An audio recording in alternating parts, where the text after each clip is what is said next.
اللہ اکبر اللہ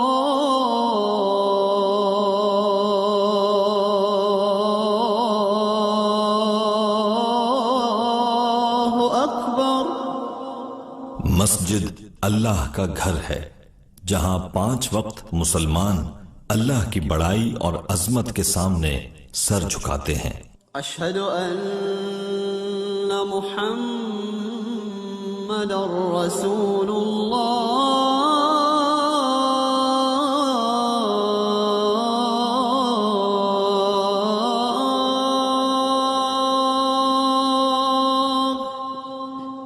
دنیا میں جہاں جہاں مسلمان بستے ہیں وہاں مساجد بھی موجود ہیں، کیونکہ ایک مسلمان کے لیے نماز کا مقام وہی ہے جو جسم کے لیے روح کا ہوتا ہے۔ قدیم اسلامی تاریخ کا جائزہ لینے سے یہ پتہ چلتا ہے کہ مختلف ادوار میں مسلمانوں نے ایسی مساجد تعمیر کی جو صدیاں گزر جانے کے باوجود آج بھی اپنی جگہ پر موجود ہیں۔ عہد گزشتہ کے مسلمانوں نے جہاں ایک طرف بے پناہ فتوحات کے ذریعے اسلام کا پیغام دنیا کے گوشے گوشے میں پہنچایا، تو دوسری طرف وہ جس خطہ زمین پر بھی گئے وہاں مساجد کی تعمیر کی۔ حی علی الفلاح۔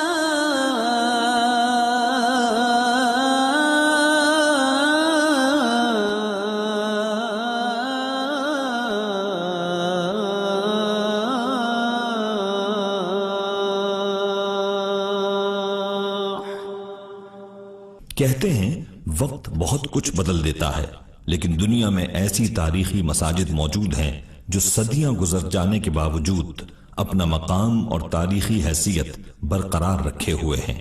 آج ہم دنیا بھر میں موجود کچھ ایسی ہی تاریخی مساجد کی بات کریں گے جو اسلام کے بنیادی ستون کی حیثیت سے صدیوں بعد بھی قائم و دائم ہیں۔ اللہ اکبر اللہ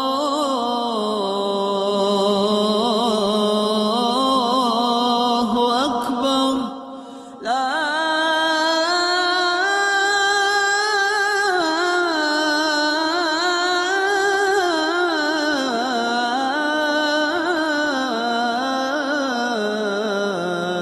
الہ الا اللہ۔ مسجد جو ہے وہ مسلمانوں کے عبادت گاہ ہے، کیونکہ مسلمان جہاں کہیں بھی جاتے ہیں سب سے پہلے جو ہے وہ اپنے گھر سے پہلے مسجد کی تعمیر شروع کر دیتے ہیں، کیونکہ جس طرح جسم اور روح کا ایک رشتہ ہوتا ہے اسی طرح مسلمانوں کا جو ہے مسجد کے ساتھ ایک رشتہ قائم رہتا ہے۔ تو مسلمان جہاں کہیں پر بھی چلے جاتے تھے وہ مساجد کی تعمیر کرتے تھے اور مسجد کی تعمیر میں انتہائی بڑھ چڑھ کر حصہ لیتے تھے، اور مسجد کی تعمیر کے اندر انتہائی خلوص اور تقوی کو جو ہے وہ شرط قرار دیا گیا ہے۔ تو اسی وجہ سے مسلمان جو ہے اس کی تعمیر کے اندر جو ہے خلوص اور تقوی اور للہیت کو شامل کرتے تھے۔ یہی وجہ ہے کہ جو کام انسان خلوص کے ساتھ اور اللہ تعالیٰ کی خاطر انجام دے دیں تو پھر اس کو اللہ تعالیٰ کی طرف سے بقا حاصل ہو جاتی ہے۔ تو پورے عالم اسلام کے اندر آپ کو بہت بے شمار ایسی مساجد مل جاتی ہیں کہ جو صدیوں پہلے جو ہے وہ تعمیر کی گئی، لیکن اسی تقوی اور اسی للہیت کی وجہ سے اللہ تعالیٰ نے ان کے وجود کو باقی رکھا ہوا ہے۔ سہ مقدر حضور حق سے سلام آیا، پیام آیا، جھکاؤ نظریں بچھاؤ پلکیں، ادب کا اعلیٰ مقام آیا۔ اگر تاریخی مساجد کی بات کی جائے تو مسجد الحرام کا نام سب سے اوپر ہے۔ حق سے سلام آیا۔ یہ مسجد دنیا میں تعمیر کی جانے والی سب سے پہلی مسجد ہے۔ اس کی بلند ترین عظمت کا اس سے بڑھ کر ثبوت اور کیا ہو سکتا ہے کہ مسجد الحرام کے عین وسط میں کعبۃ اللہ واقع ہے۔ مقام آیا، جو مسلمانوں کا قبلہ ہے، جس کی طرف رخ کر کے مسلمان 5 وقت نماز ادا کرتے ہیں۔ سر سے کفن وقت کے ساتھ ساتھ اس مسجد کے ساتھ بہت سی جگہ شامل کی گئی، کیونکہ کعبۃ اللہ کی وجہ سے یہاں سارا سال مسلمان آتے رہتے ہیں اور خاص طور پر حج کے موقع پر تو لاکھوں مسلمان یہاں فریضہ حج ادا کرنے کے لیے موجود ہوتے ہیں۔ لپیٹے چلا ہے الفت کے راستے پر، فرشتے حیرت سے تک رہے ہیں، یہ کون موجودہ اعداد و شمار کے مطابق مسجد الحرام میں ایک وقت میں تقریباً 40 لاکھ لوگ نماز ادا کر سکتے ہیں۔ حیرت سے تک رہے ہیں، یہ کون سی دراصل مسجد الحرام کی بنیاد اسی وقت رکھ دی گئی تھی جب حضرت ابراہیم علیہ السلام نے یہاں اللہ کے حکم سے کعبۃ اللہ کی تعمیر کی تھی۔ خلافت راشدہ میں پہلی بار مسجد الحرام کی چار دیواری حضرت عمر فاروق رضی اللہ تعالی عنہ نے تعمیر کروائی تھی۔ اس کے بعد مسلمانوں کے ہر عہد میں ضرورت کے مطابق اس مسجد میں توسیع کی جاتی رہی۔ ظفر ستارش گونجتی ہے، ہر ایک قربان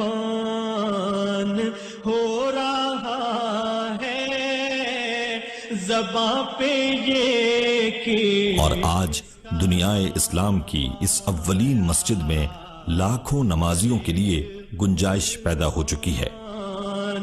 ہو رہا ہے زباں پہ یہ کہ مسجد الحرام عالم اسلام کا مرکزی ترین مسجد ہے، کیونکہ یہ خانہ کعبہ کے گرد جو مسجد ہے اصل میں اس کو مسجد حرام کہتے ہیں، اور اسی مسجد کے اندر خانہ کعبہ بھی ہے، سین کعبہ ہے، مقام ابراہیم ہے، اور ایک حصے میں صفا و مروہ ہے جہاں سعی کی جاتی ہے، مسعی کہلاتا ہے۔ آب زمزم کا کنواں اسی مسجد کے اندر واقع ہے۔ الغرض یہ مسجد بہت بنیادی جگہ ہے، اور دنیا بھر سے جو عمرہ اور حج ادا کرنے کے لیے مسلمان جاتے ہیں تو وہ سب سے پہلے مسجد حرام میں جاتے ہیں۔ اس کے کئی دروازے ہیں، اور وقت گزرنے کے ساتھ ساتھ اس کے اندر توسیع ہوتی چلی گئی، اور اس وقت اس کے اندر بیک وقت لاکھوں نمازی جو ہیں وہ نماز ادا کر سکتے ہیں۔ مسجد الحرام کے بعد دنیا بھر کے مسلمانوں کے لیے دوسری مقدس ترین مسجد مسجد نبوی ہے۔ حق ہے سنبھل کے چلنا، یہاں ہے منزل۔ اس مسجد کی سب سے خاص بات یہ ہے کہ اس کی بنیاد حضور اکرم صلی اللہ علیہ وآلہ وسلم اور صحابہ کرام نے اجتماعی طور پر رکھی تھی۔ سنبھل کے چلنا، یہاں ہے منزل، قدم قدم۔ ابتدائی طور پر اس کی تعمیر میں کچی اینٹوں، گارے، کھجور کے تنوں اور پتوں کا استعمال کیا گیا۔ اس کے بعد وقت کے ساتھ ساتھ اس کی توسیع اور جدید انداز میں تعمیر کی گئی۔ غلام آیا پہنچنا در پر تو کہنا۔ اگر مسجد نبوی کی ابتدائی تعمیر سے لے کر اب تک کا جائزہ لیا جائے تو اب تک 14 مرتبہ مسجد نبوی کے احاطے کی توسیع کی جا چکی ہے تاکہ زیادہ سے زیادہ نمازیوں کے لیے جگہ بن سکے۔ یہ کہنا آقا بہت، اور مجموعی طور پر مسجد نبوی کی توسیع میں اب تک 300 گنا اضافہ ہو چکا ہے۔ اڑ آیا ہوں میں، یہ کہنا آقا بہت سے عاشق تڑپتے سے چھوڑ آیا ہوں میں، بلاوے کے منتظر ہے لیکن نہ صبح آیا نہ شام آیا۔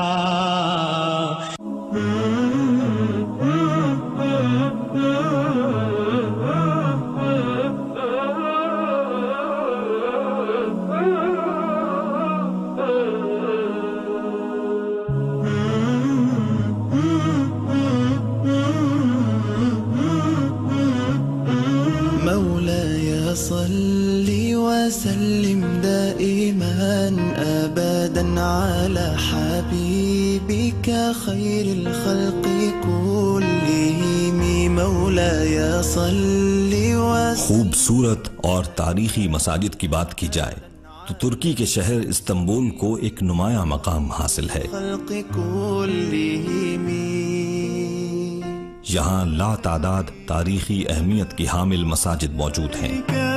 يا رسول سلام عليك يا حبيب سلام عليك صلوات الله عليك صل على النبي وتبسم ان میں ایک مسجد سلطان احمد مسجد بھی ہے جو نیلی مسجد کے نام سے معروف ہے. النبي تبسم اللهم یہ ترکی کی واحد مسجد ہے جس کے 6 مینار ہیں.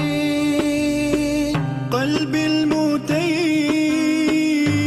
كلما صلى عليك وسلم. اس تاریخی مسجد کی ایک خاص بات یہ بھی ہے کہ جب نماز جمعہ کے موقع پر امام مسجد خطبہ دینے کے لیے کھڑا ہوتا ہے تو مسجد کے ہر کونے اور ہر جگہ سے امام کو بآسانی دیکھا اور سنا جا سکتا ہے. عليه شافع نماز مغرب پر یہاں مقامی باشندوں اور سیاحوں کی ایک بڑی تعداد بارگاہ الہی میں سربہ سجود ہوتی ہے. يا ربي بجاه النبي رات کے وقت رنگین برقی قمقمے اس عظیم مسجد کے جاہ و جلال میں مزید اضافہ کرتے ہیں. زيح الغمة قمر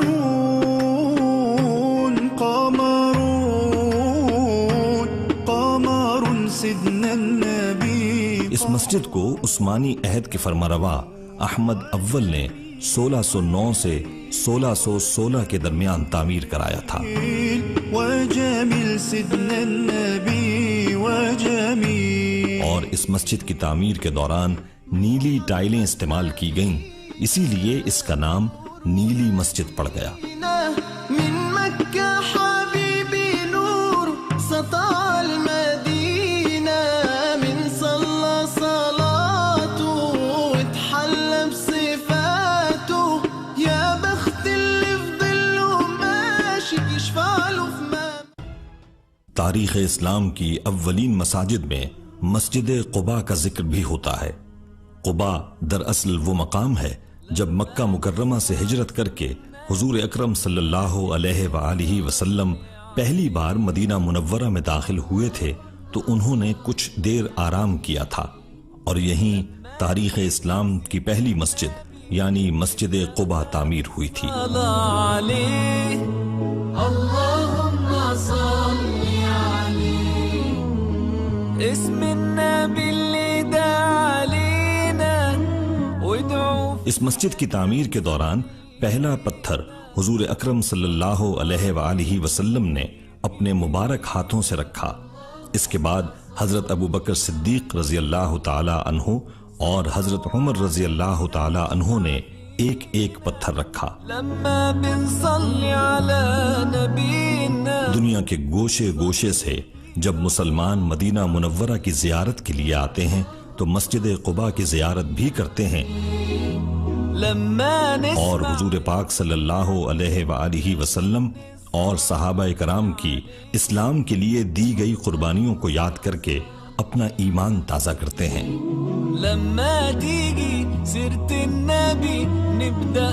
قباء دراصل مدینہ منورہ کی حدود سے پہلے ایک بستی ہے جہاں اس زمانے میں انصار آباد تھے اور اسی مبارک مقام پر جب آقائے نامدار حضرت محمد صلی اللہ علیہ وآلہ وسلم کی سواری پہنچی تو انہوں نے آپ صلی اللہ علیہ وآلہ وسلم کا فقید المثال استقبال کیا تھا. وقت گزرنے کے ساتھ ساتھ اس مسجد کی توسیع اور تعمیر و ترقی ہوتی رہی ہے. لازم نصلي عليه اللهم صل عليه لما تيجي سيرة النبي. موجودہ دور میں مسجد کی پوری عمارت 13,600 مربع میٹر رقبے پر پھیلی ہوئی ہے. اپنے تاریخی پس منظر کے لحاظ سے مسجد قباء مسلمانوں کے لیے انتہائی اہمیت کی حامل مسجد ہے۔ بينا صلوا عليه الخير يجينا اللهم صل عليه۔ مسجد قباء اسلامی تاریخ کے حساب سے پہلی مسجد ہے، اور اس مسجد کی اہمیت کا اندازہ آپ اس بات سے بھی لگا سکتے ہیں کہ نبی کریم صلی اللہ علیہ وآلہ وسلم نے ہجرت کے بعد مدینہ منورہ پہنچنے سے پہلے 2 ہفتے تک قباء کے اندر قیام فرمایا تھا، اور اسی 2 ہفتے کے دوران آپ نے وہاں مسلمانوں کو دیکھا کہ ان کے لیے کوئی مسجد نہیں ہے، عبادت گاہ نہیں ہے، تو آپ نے خود وہاں پر مسجد کی بنیاد رکھی، اور پہلی اینٹ رکھنے والے خود نبی کریم صلی اللہ علیہ وآلہ وسلم تھے۔